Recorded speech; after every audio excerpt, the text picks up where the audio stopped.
चालू करो।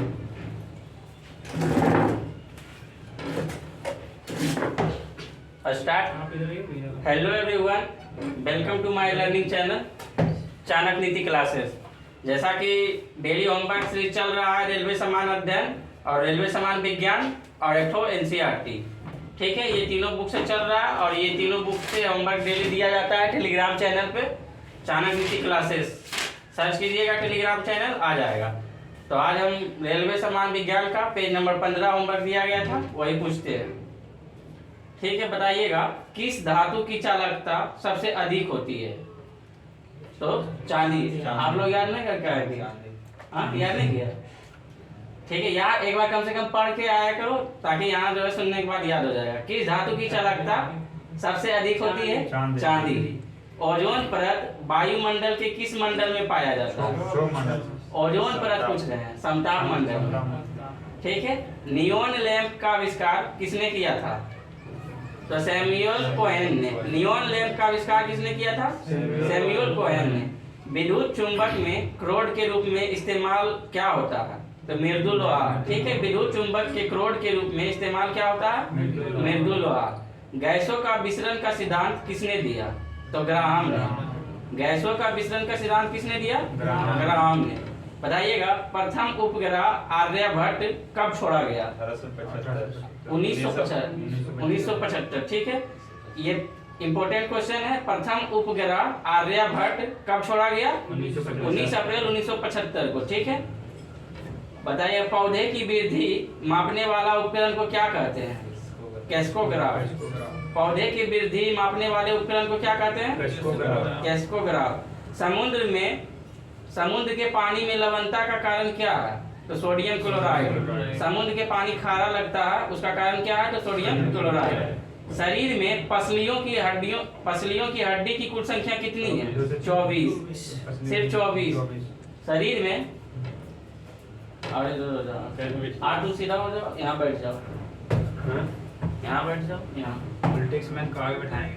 नहीं, यहाँ भी और हल्का हल्का बैठा जा सकता चलिए, ठीक है।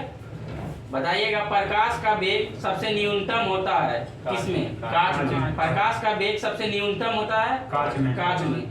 समुद्र की गहराई मापने के लिए किस यंत्र का प्रयोग करते हैं? हैडोमीटर, ठीक है। गैसोहॉल निम्न में से किसका मिश्रण से बनता है? तो पेट्रोल और एथेनॉल से गैसोहॉल बनता है, ठीक है। गैसोहॉल किसका मिश्रण से बनता है? पेट्रोल और इथेनॉल से। मोटर वाहन के पीछे का दृश्य दिखाने वाला दर्पण कौन सा होता है? उत्तल दर्पण। बाइक के पीछे या कार के बगल में जो लगाया जाता है उत्तल दर्पण, उससे जो है बड़ा आकृति को छोटा करके दिखलाया जाता है। जब एक गैस के पात्र में दबाव डाला जाता है तो उसका द्रव्यमान क्या होता है? तो अपरिवर्तित रहेगा। बताइएगा बीसीजी के किस रोग के विरोध में लगाया जाता है? ट्यूबरक्यूलोसिस के विरोध में लगाया जाता है बीसीजी का टीका। बताइएगा मैलाकाइट किस धातु का खनिज है? तो तांबा का। मैलाकाइट किस धातु का खनिज है? तांबा का। ये क्वेश्चन अच्छा है, बताइएगा लेंस की क्षमता का एसआई इकाई कौन सा है? डायोप्टर। लेंस की क्षमता का एसआई इकाई कौन सा है? डायोप्टर। बताइएगा केल्विन पैमाने पर किस बिंदु पर जल जो है उबलता है? तो 373 केल्विन। ये जो है इस बिंदु पर जल उबलता है। शरीर के ऊतकों की वृद्धि और विकास व सुधार के लिए कौन सा महत्वपूर्ण है? तो प्रोटीन जो है शरीर की वृद्धि के लिए महत्वपूर्ण है तथा विकास के लिए भी बहुत महत्वपूर्ण प्रोटीन है, ठीक है। बताइएगा कौन सा ट्रिपल एंटीजन के द्वारा प्रतिरक्षित नहीं होता है? तो टाइफाइड, ठीक है। संगमरमर का रासायनिक नाम बताइए। Calcium carbonate. संगमरमर का रासायनिक नाम? Calcium carbonate. बताइए हंसाने वाली गैस का रासायनिक नाम क्या है? नाइट्रस ऑक्साइड, N2O इसे भी बोलते हैं, ठीक है। कैलामाइन किसका अयस्क है? जिंक का। कैलामाइन किसका अयस्क है? जिंक का। बताइए हंसाने वाली गैस का रासायनिक नाम? नाइट्रस ऑक्साइड, ठीक है। और संगमरमर का रासायनिक नाम? तो कैल्शियम कार्बोनेट। इसको याद रखिएगा। नींबू का पीएच मान बताइए।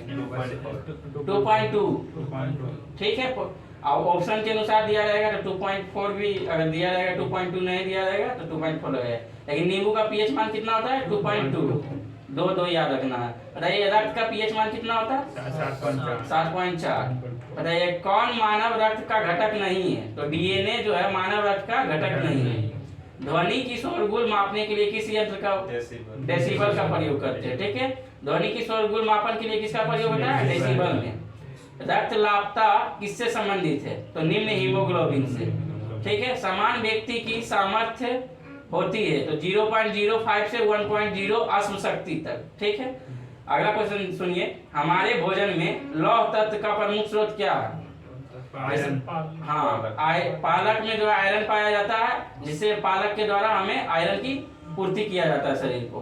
फलों के अध्ययन को क्या कहते हैं? पोमोलॉजी। फलों के अध्ययन को क्या कहते हैं? पोमोलॉजी। हवा में ध्वनि तरंगे कैसी होती है? तो लंबवत होती है। हवा में ध्वनि तरंगे कैसी होती है? लंबवत होती है। बताइएगा समीकरण जो है E बराबर mc स्क्वायर जो है c क्या दर्शाता है? E बराबर mc स्क्वायर में c क्या दर्शाता है? तो प्रकाश की गति को। ठीक है, c क्या दर्शाता है? तो प्रकाश की गति को। बताइएगा विटामिन ई की कमी से कौन सा रोग उत्पन्न होती है? जनन क्षमता। देखते होंगे बांझापन जो है विटामिन ई की कमी से होती है। अब जैसे चना क्या करता है, उसको अकुरा के खाया जाता है तो विटामिन ई की कमी दूर होती है। ठीक है, तो चना, हाँ चना या कोई भी मतलब जो अकुरा हुआ, मूंग हो गया, चना हो गया, तो ये सब विटामिन ई की कमी को दूर करती है।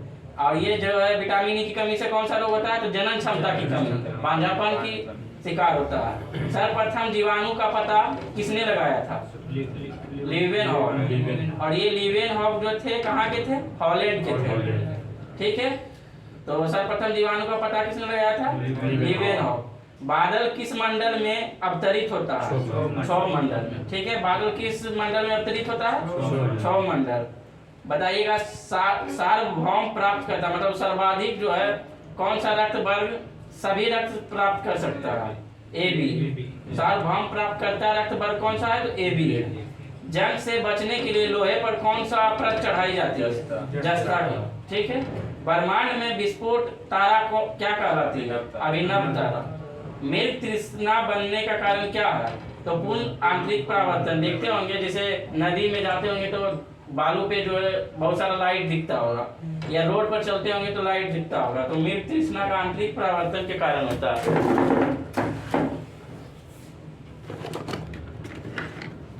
लाइट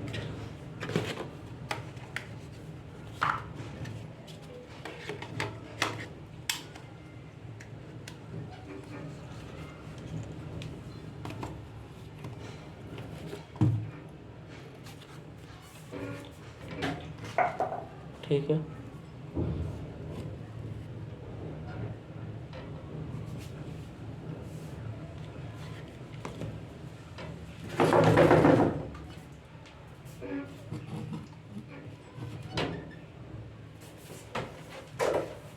बताइएगा अगला क्वेश्चन। रंगा मिश्र धातु किसका किसका है? तो टीन और सीसा का है। रंगा मिश्र धातु किसका किसका है? टीन और सीसा का। बायोगैस में मुख्यतः क्या होता है? मीथेन। बायोगैस में मुख्यतः क्या होता है? मीथेन। प्रतिध्वनि का कारण क्या है? तो ध्वनि तरंगों का परावर्तन। जो बार बार आवाज प्रतिध्वनि मतलब रिपीट होता है आवाज, तो क्या है? तो ध्वनि तरंगों का परावर्तन। कोशिका के अंदर सूचना प्रवाह होता है तो आरएनए द्वारा। ग्लूकोमा एवं ट्रेकोमा बीमारी कहाँ होती है? तो आंखों में। ठीक है, ग्लूकोमा एवं ट्रेकोमा बीमारी कहाँ होती है? आंखों की। ठीक है, हेनरी की इकाई क्या है? तो प्रेकत्व। हेनरी की इकाई क्या है? प्रेकत्व। समान आंख के लिए स्पष्ट दर्शन की न्यूनतम दूरी होती है 25 सेंटीमीटर। तब समान आंख के लिए स्पष्ट दर्शन की न्यूनतम दूरी कितनी होती है? 25 सेंटीमीटर। बताइएगा एलपीजी किसका मिश्रण है? ब्यूटेन व प्रोपेन का। ठीक है, एलपीजी किसका मिश्रण है? ब्यूटेन और प्रोपेन का। और बताइएगा एलपीजी का फुल फॉर्म बताइए। Liquid petroleum gas. ठीक है, एलपीजी का full form liquid petroleum gas. बताइएगा कास्ट आयरन तन्य होता है तो मैग्नीशियम मिलाने से जो है कास्ट आयरन तन्य होता है। विद्युत ऊर्जा मापने के लिए उपयोग की जाने वाली मीटर क्या कहलाता है? तो kilowatt hour meter, KWH meter. ठीक है, किस सेल को संग्राहक सेल कहते हैं? तो द्वितीयक सेल को संग्राहक सेल कहते हैं। बताइएगा द्वितीयक सेल को क्या कहते हैं? संग्राहक सेल। किस पदार्थ के प्रतिरोध का ताप गुणांक लगभग 0 होता है? तो सिल्वर का। बैटरी की अवस्था ज्ञात की जाती है वोल्ट मीटर द्वारा। बैटरी की अवस्था ज्ञात की जाती है वोल्ट मीटर द्वारा। पीतल बनाने के लिए तांबे में जो है जिंक धातु और अपमिश्रित की जाती है। पीतल बनाने के लिए तांबे में क्या क्या जिंक धातु और अपमिश्रित की जाती है। अश्रु गैस का रासायनिक नाम क्या है? तो क्लोरो एसिटोफिनोन। अश्रु गैस का रासायनिक नाम क्या है? Chloro acetophenone. बासिंग सोडा का सूत्र क्या है? Na2CO3। बासिंग सोडा का क्या? Na2CO3। बताइएगा जीन कोक को सबसे पहले आइसोलेट किसने किया था? तो हरगोविंद खुराना। जीन को जो है सबसे पहले आइसोलेट किसने किया था? हरगोविंद खुराना। शनि को रिंग्स की खोज का श्रेय किसे दिया जाता है? तो गैलीलियो को। शनि का जो है खोज का श्रेय किसे दिया जाता है? गैलीलियो को। लेंज का नियम उसके संरक्षक का नतीजा है, तो ऊर्जा। बताइएगा जी की इकाई क्या है? Nm² प्रति kg²। जी की इकाई क्या है? तो Nm² प्रति kg²। ठीक है। बताइएगा Ca(OH2) किसका रासायनिक सूत्र है? कास्टिक चूना का। कास्टिक चूना का रासायनिक सूत्र Ca(OH2). तो आज ये समाप्त हुआ और एनसीईआरटी में इतिहास दिया गया था। इतिहास का पेज नंबर 3।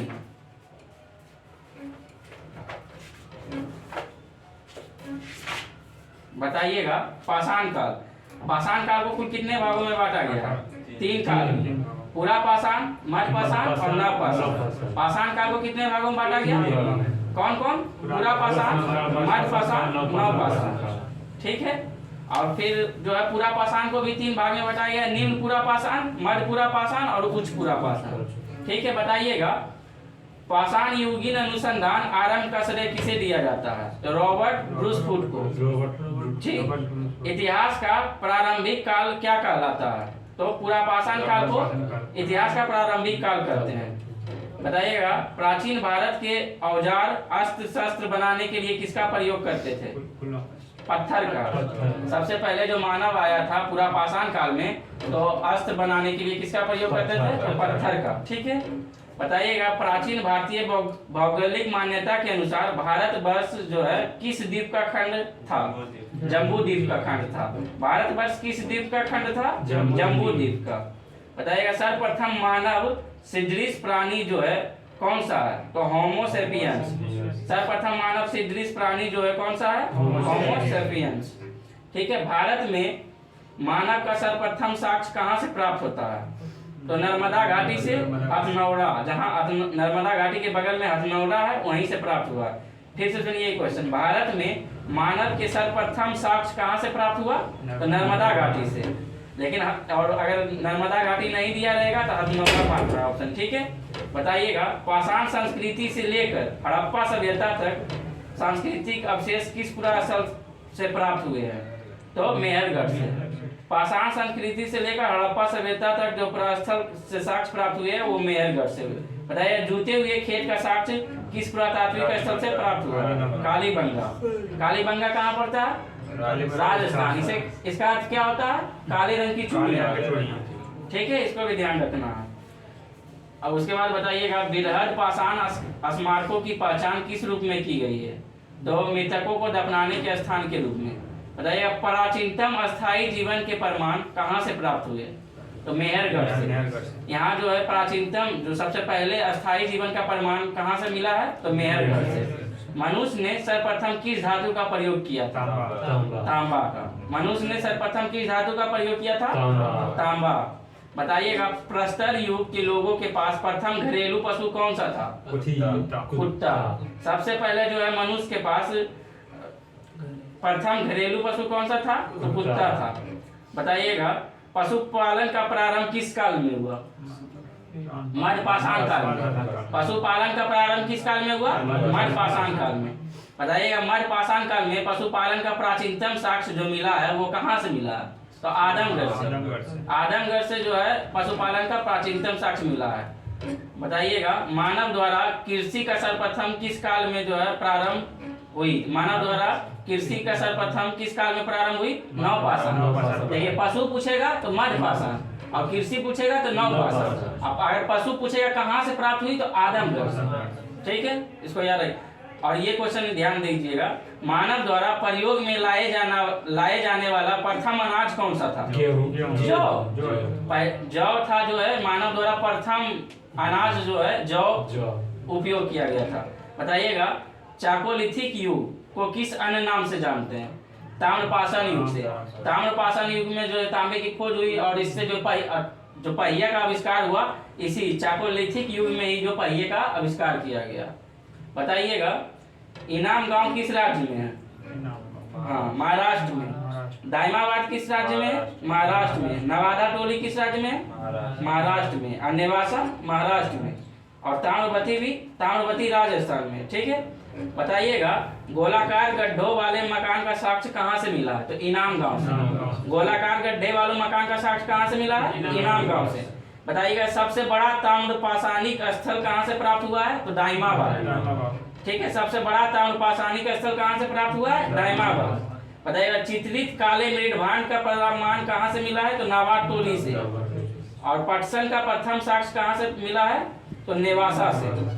ठीक है, इसको ध्यान रखिएगा। बताइए गोलाकार गड्ढों वाले मकान का साक्ष्य इनाम गांव और सबसे बड़ा ताम्रपाषाणिक स्थल दाइमाबाद। दाइमाबाद कहाँ है? महाराष्ट्र में। ठीक है, और चित्रित काले मृदभांड का साक्ष्य नवादा टोली और पटसन का प्रथम साक्ष्य नेवासा। ठीक है, तो आज ये समाप्त हुआ और रेलवे सामान्य अध्ययन से जो होमवर्क दिया गया था वो पूछ देते हैं।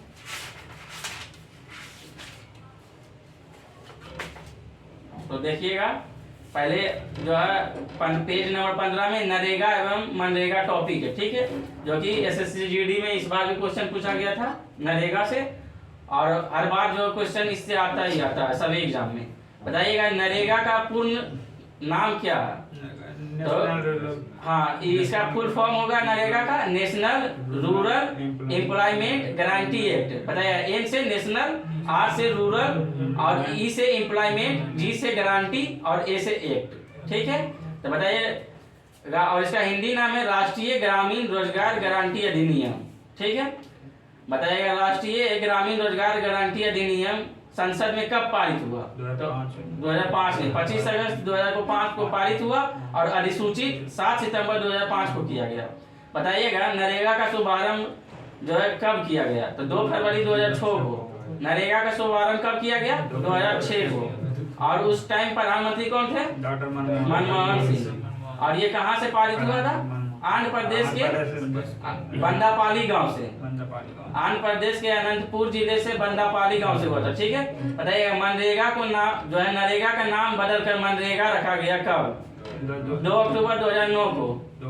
गांधी जयंती भी 2 अक्टूबर को मनाते हैं। इसी दिन जो है नरेगा को नाम बदलकर मनरेगा रखा गया। मनरेगा का फुल फॉर्म होता है महात्मा गांधी रोजगार गारंटी अधिनियम।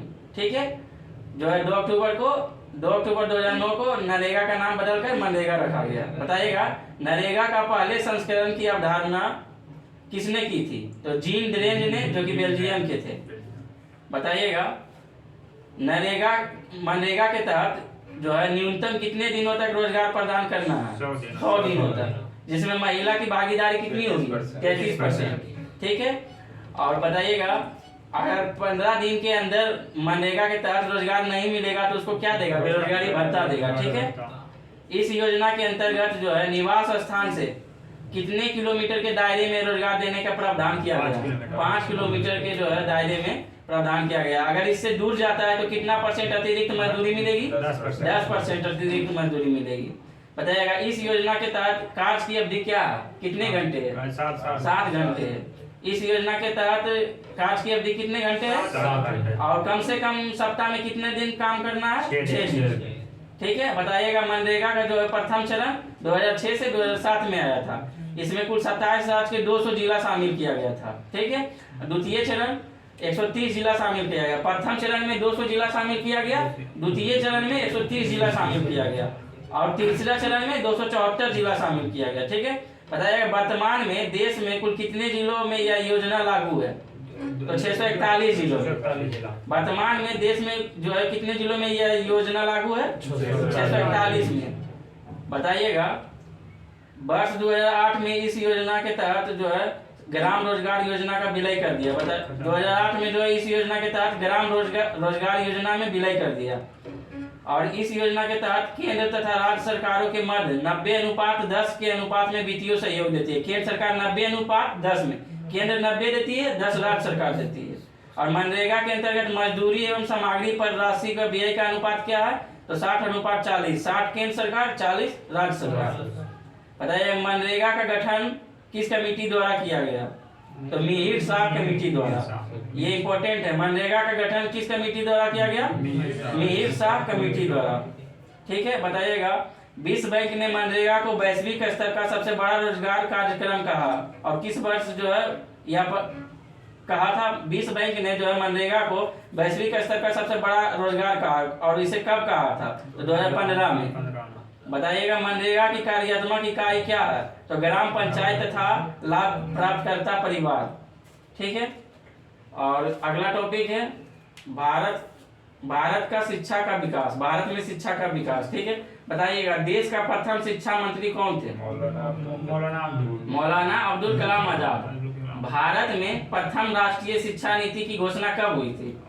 1968 में। भारत डेट याद नहीं रहेगा लेकिन डेट एक बार सुन लेना है, ऐसे भी डेट आएगा तो कंफ्यूज वहाँ हो ही जाइएगा, फिर भी एक बार देख लेने के बाद जो है माइंड वहाँ पहुँचेगा। ठीक है, बताइए भारत में प्रथम राष्ट्रीय शिक्षा नीति की घोषणा कब हुई थी? 1968 में। भारतीय शिक्षा का मैग्ना कार्टा किसे कहते हैं? तो वुड डिस्पैच को। भारतीय शिक्षा का मैग्ना कार्टा वुड डिस्पैच को कहा जाता है और इसे 1854 में भारत सरकार के समक्ष प्रस्तुत किया गया था। भारत में अंग्रेजी शिक्षा का सूत्रपात कौन थे? तो लॉर्ड मैकाले। और भारत में अंग्रेजी शिक्षा का सूत्रपात कौन थे? Lord Macaulay. शिक्षा का माध्यम अंग्रेजी बनाने हेतु मैकाले का विवरण पत्र कब जारी किया गया? 1835 में। शिक्षा में सुधार के लिए अंग्रेजी सरकार ने कौन कौन गठन किए थे? तो हंटर आयोग गठन और सैंडलर आयोग गठन।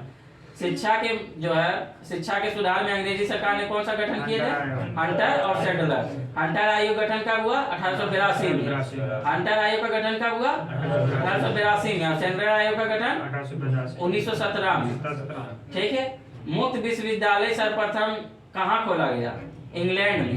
मुक्त विश्वविद्यालय सर्वप्रथम कहाँ खोला गया? इंग्लैंड में। देश का प्रथम मुक्त विश्वविद्यालय मतलब भारत का प्रथम मुक्त विश्वविद्यालय कौन सा था? तो B.R. अम्बेडकर मुक्त विश्वविद्यालय। इसकी स्थापना 1982 में की गई। बताइएगा इंदिरा गांधी मुक्त विश्वविद्यालय जिसे इग्नू कहते हैं, इसकी स्थापना कब हुई? 1985 में। और कहाँ हुई? नई दिल्ली। इग्नू की स्थापना कब हुई? 1985 में। और कहाँ हुई? तो नई दिल्ली में। बताइएगा विश्वविद्यालय अनुदान आयोग जिसे UGC भी कहते हैं, इसकी स्थापना कब हुई? तो 1956 में। बताइए इग्नू की स्थापना कब हुई? 1985 में। इग्नू की स्थापना कब हुई? और कहाँ हुई? नई दिल्ली में। ठीक है, और विश्वविद्यालय अनुदान आयोग की स्थापना तो 1956 में। बताइएगा राष्ट्रीय शैक्षिक अनुसंधान और प्रशिक्षण परिषद जिसे NCERT की स्थापना कब की गई? 1961 में। NCERT की स्थापना कब की गई? 61 में। राष्ट्रीय साक्षरता मिशन की शुरुआत कब की गई?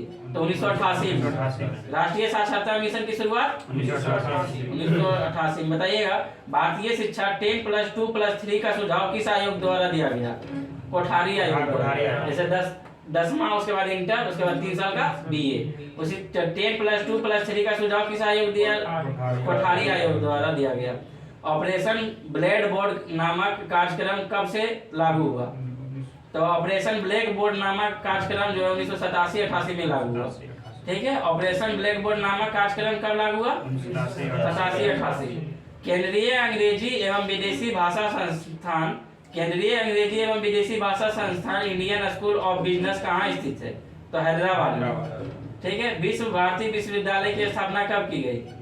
1921 में। किसके द्वारा? रविन्द्रनाथ टैगोर द्वारा। ठीक है, ये क्वेश्चन इंपॉर्टेंट है। विश्व भारती विश्वविद्यालय की स्थापना कब की गई? 1921 में। किसके द्वारा? रविन्द्रनाथ टैगोर द्वारा।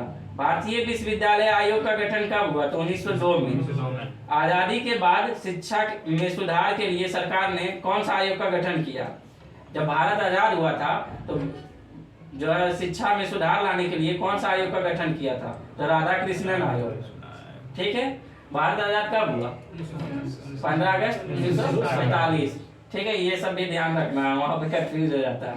ठीक है।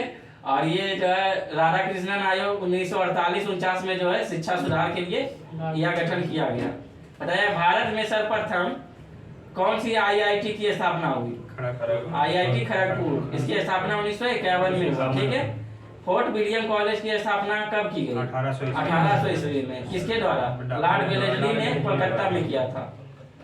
बताइए शिक्षा का मौलिक अधिकार अधिनियम कब लागू हुआ? 2010 में। 1 अप्रैल 2010 में। बताइए राष्ट्रीय शिक्षा दिवस कब मनाया जाता है? 11 नवंबर। 11 नवंबर। ठीक है। अगला है जो नोबेल पुरस्कार। अगला टॉपिक है नोबेल पुरस्कार। नोबेल पुरस्कार जो है सबसे पहले किसे दिया गया था? अल्फ्रेड नोबेल की स्मृति में दिया जाता है। ठीक है। नोबेल पुरस्कार किसके याद में दिया जाता है? अल्फ्रेड नोबेल के स्मृति में। जो है डायनामाइट का खोज किसने किया था? Alfred Nobel. कब किया था? 1867 में। नोबेल पुरस्कार की शुरुआत कब हुई थी? 1901 में। और इसे जो है कब दिया जाता है कि किस तारीख को दिया जाता है? तो 10 दिसंबर को दिया जाता है। और ये जो है ओस्लो के नॉर्वे में दिया जाता है। ठीक है। और स्वीडन में। नोबेल पुरस्कार 6 क्षेत्रों में दिया जाता है। कौन कौन? रसायन, विज्ञान और चिकित्सा। देखिए भौतिक, रसायन और चिकित्सा। मतलब सीधा याद रखना है कि फिजिक्स, केमिस्ट्री, बायो। ठीक है। 3 हो गया। और चौथा जो साहित्य और शांति। और छठा अर्थशास्त्र। ठीक है। अर्थशास्त्र का नोबेल पुरस्कार जो है स्वीडिश बैंक रिक्स बैंक द्वारा अपनी 300 वर्षगांठ के उपलक्ष्य में 1967 में आरंभ किया था। मतलब जो है अर्थशास्त्र नोबेल पुरस्कार की शुरुआत कब से हुई थी? तो 1967 से। और ये पहली बार कब दिया गया था? तो 1969 में, 69 में। ठीक है। बताइएगा अमर्त्य सेन को जो है अर्थशास्त्र का नोबेल पुरस्कार कब मिला? तो 1998 में। अमर्त्य सेन को अर्थशास्त्र का नोबेल पुरस्कार कब मिला? 1998 में। ठीक है। और इससे जो इम्पोर्टेंट है वो पूछ देते हैं। भारत का पहला नोबेल साहित्य के क्षेत्र में पुरस्कार 1913 में किसे मिला? रविन्द्रनाथ टैगोर के। और ये पहले एशियाई थे। ठीक है। गीतांजलि के लिए दिया गया था। बताइएगा भारतीय महिला नोबेल पुरस्कार प्राप्त करने वाली पहली भारतीय महिला मदर टेरेसा, जिन्हें 1979 में दिया गया। इसे शांति का नोबेल पुरस्कार मिला था। ठीक है। बताइए नोबेल पुरस्कार प्राप्त करने वाला एकमात्र मुस्लिम कौन सा था? प्रोफेसर अब्दुल कलाम थे। बताइए विज्ञान में नोबेल पुरस्कार प्राप्त करने वाले प्रथम भारतीय कौन थे? सीवी रमन। कब दिया गया था? ये याद रखिए। हाँ, ये क्वेश्चन आता है। विज्ञान में नोबेल पुरस्कार प्राप्त करने वाला प्रथम भारतीय सीवी रमन। और कब दिया गया था इन्हें? 1930 में। बताइएगा द्वितीय विश्व युद्ध के समय कब से कब तक नोबेल पुरस्कार नहीं दिया गया? 1940 से 42। और द्वितीय विश्व युद्ध कब से कब तक चला था? 39 से 45 तक। ठीक है। नोबेल पाने वाली पहली महिला कौन थी? Madam Curie. नोबेल पुरस्कार पाने वाली पहली महिला, यही भारतीय पूछ दे तो मदर टेरेसा। ठीक है। इसको याद रखिएगा। बताइएगा नोबेल पुरस्कार के किसी एक क्षेत्र में 3 से अधिक व्यक्ति संयुक्त विजेता नहीं हो सकते हैं। अब तक केवल 2 बार व्यक्तियों को मरणोपरांत यह पुरस्कार दिया गया था। जो है बताइए नोबेल पुरस्कार की मरणोपरांत कितने व्यक्तियों को दिया गया? 2 व्यक्तियों को। और यह नियम 1974 में बना कि मरणोपरांत किसी को नोबेल पुरस्कार नहीं दिया जाएगा। तो बताइए मरणोपरांत किसी को नोबेल पुरस्कार नहीं दिया जाएगा, ये कब बना? 1974 में। बताइएगा सबसे कम उम्र में नोबेल प्राप्त करने वाली किसने प्राप्त की? तो मलाला यूसुफजई ने, पाकिस्तान के थे। ये 17 वर्ष की उम्र में जो है नोबेल पुरस्कार प्राप्त किए। और इसे 2014 का शांति का नोबेल मिला। ठीक है। तो ये पूरा समाप्त हुआ। कल जो है पेज नंबर 16 दिया जाएगा होमवर्क में। लाइए करेंट अफेयर्स खोल देता हूँ।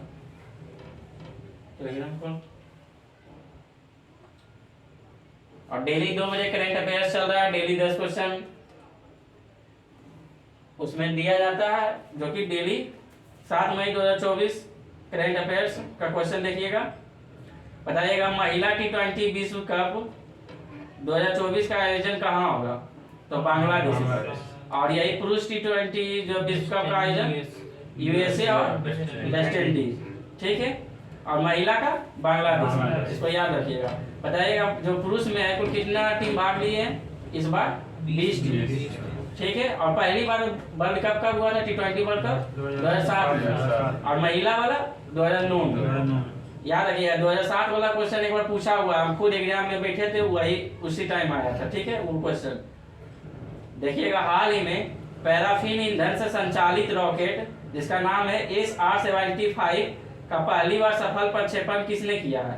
तो हाई इंपल्स कंपनी ने, ठीक है, हाई इंपल्स कंपनी। बताइएगा हाल ही में कांस 2024 में मानद पाल्म डी'ओर से किसे सम्मानित करने की घोषणा की गई है? तो मेरिल स्ट्रीप को। मेरिल स्ट्रीप जो है बहुत बड़े एक्टर्स, हॉलीवुड के बड़े एक्टर्स हैं, इसे जो है मानद पाल्म डी'ओर अवार्ड से सम्मानित करने की घोषणा की गई है। चौथा क्वेश्चन देखिएगा, हाल ही में किसने विमान वाहक पोत फुजियान का समुद्री परीक्षण प्रारंभ किया है? चीन ने। फुजियान का समुद्री परीक्षण प्रारंभ किया है चीन ने। बताइएगा पांचवा क्वेश्चन, हाल ही में नए कोविड-19 वेरिएंट फिलियट ने कहां दस्तक दी है? तो यूएसए में। तो बताइए कोविड-19 के नया वेरिएंट कौन सा है? फिलियट, जो कहां दस्तक दी है? यूएसए में। ये ओमिक्रॉन का नया वेरिएंट है। बताइएगा छठा क्वेश्चन, हाल ही में बिजनेस मैनेजमेंट में हार्वर्ड विश्वविद्यालय का पाठ्यक्रम पेश करने वाला भारत का पहला विश्वविद्यालय कौन सा है? चंडीगढ़ विश्वविद्यालय। मतलब बिजनेस मैनेजमेंट जो है हार्वर्ड विश्वविद्यालय में जो पढ़ाया जाता है वही सेम उसी तरह जो है भारत के विश्वविद्यालय चंडीगढ़ विश्वविद्यालय में दिया जाएगा। बताइएगा सातवां क्वेश्चन, हाल ही में पुरुष और महिला दोनों वर्गों में थॉमस कप और उबेर कप 2024 का विजेता कौन है? चीन है। किसे हराकर? तो इंडोनेशिया के हराकर, ठीक है। थॉमस कप किस खेल से संबंधित है?